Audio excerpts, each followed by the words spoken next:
Hey everyone, welcome back. So in our previous video, we have talked about the dependencies between the different targets. Now here in this video, we are going to talk about how we can delete the data, or we can say that how we can undeploy the changes from the production org or from any Salesforce higher sandbox org. So this is also one thing which is not possible using the chain set. So this is again the one use case where we can use our Apache Ant for the deployment part. So let's quickly see this how we can do that, and then we'll talk about what is there in coming videos. So for the demo purpose, I have created a class which is class to be deleted, and there is one more object which I have created which is milestone. These are the two objects which we are going to undeploy after we are done with the deployment. So here if you see, the very first thing that we need to do is we need to go to our build.xml file and then prepare the target for undeploying the code.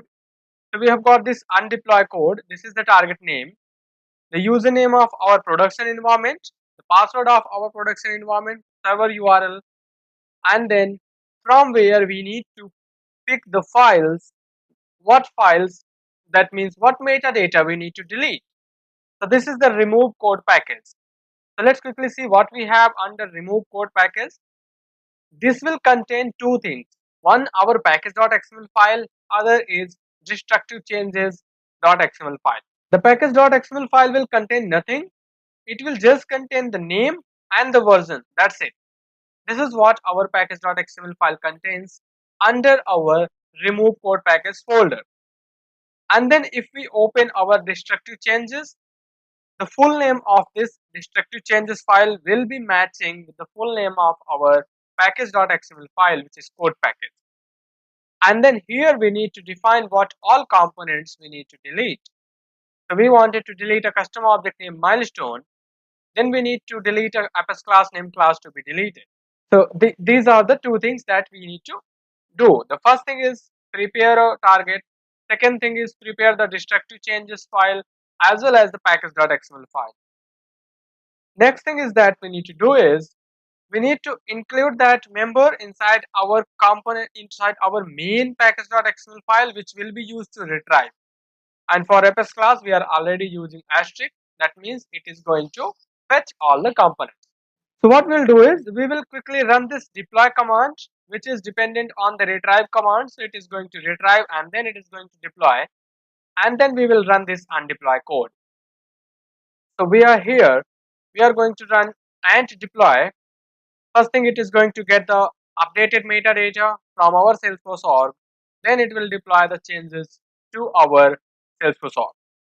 So let's quickly wait for a minute and then we will be able to see the outcome.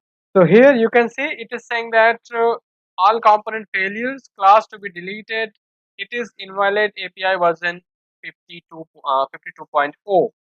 Why this error is coming? Because if you go to your sandbox, you can see it is saying that some summer 21, and the API name of this class is version 52, but our production is still in version 51. So what we will do is we will go here and we will change this version, the version setting of our class to 51, so that our production org is compatible with this version now. Again, we will just hit the ant deploy and we will again see if there is any error. So now you can see here the deployment has been successfully completed.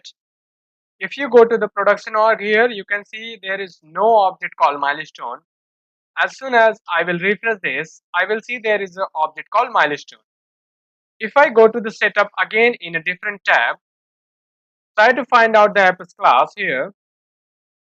If you go to Apache class under the develop component, you will see there is a class called class to be deleted as well. Okay, so these are the two components that we have got. Now we wanted to undeploy this code. Suppose that we don't wanted to have this code anymore. We have already prepared destructive changes. We will just run this command undeploy code.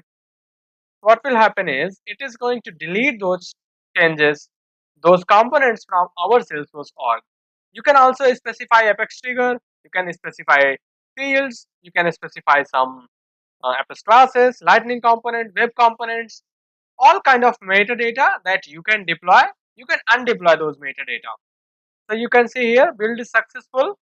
If we again get back here, try to refresh this, you will see that the class is deleted now. There is no class with the name class to be deleted. If you refresh here, you will see this, there will be a deleted object, and under that deleted object, you will see your object over here. So that is how you undeploy some changes from your one Salesforce org. And the use case here is, suppose that you deployed something and something went wrong. So you can just undeploy your changes. That's how you do. Or what you can do is you can deploy the previous version of your changes, which we will see in the coming video. So this is it for this video, and this is it for the Apache Ant deployment part. From the coming videos, we are going to talk about how we can deploy the changes using the package files. So we will see you into the next video. Thank you.